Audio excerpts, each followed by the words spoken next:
Chocolate business ഞാൻ നടത്തിയ ബിസിനസ്സാണ് ചോക്ലേറ്റ്. ഈ ചോക്ലേറ്റിന്റെ പ്രൊഡക്ഷൻ നടത്തുമ്പോൾ ഞാൻ 18 തരത്തിൽ അത് വിൽക്കണമെന്ന് തീരുമാനിച്ചിട്ടാണ് ഞാൻ തുടങ്ങിയത്. മനസ്സിലായോ? ആദ്യം ഒന്ന് ആ ചോക്ലേറ്റ് ഷോപ്പിൽ കൊണ്ടു കൊടുക്കും. മനസ്സിലായോ? ഷോപ്പിൽ കൊണ്ടു കൊടുത്ത് അവിടുന്ന് സംസാരിക്കും. അവിടുന്ന് സംസാരിക്കുന്ന സമയത്ത് അവരത് വാങ്ങി വെക്കും.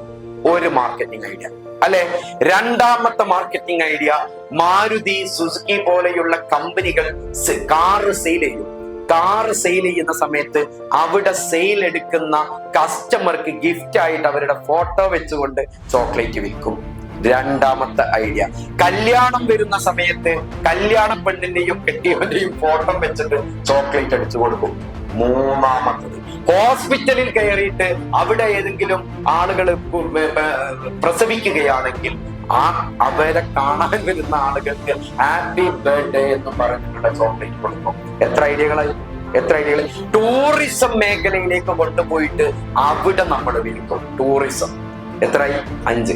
ഇങ്ങനെ പല വിധത്തിലും നമ്മൾ വിൽക്കാൻ തയ്യാറാകുമ്പോൾ ഇവിടെ സെയിൽ കുറഞ്ഞാലും മറ്റേതെങ്കിലും വഴികളിൽ നമ്മളുടെ കച്ചവടം പൊടി പിടിക്കൂലേ?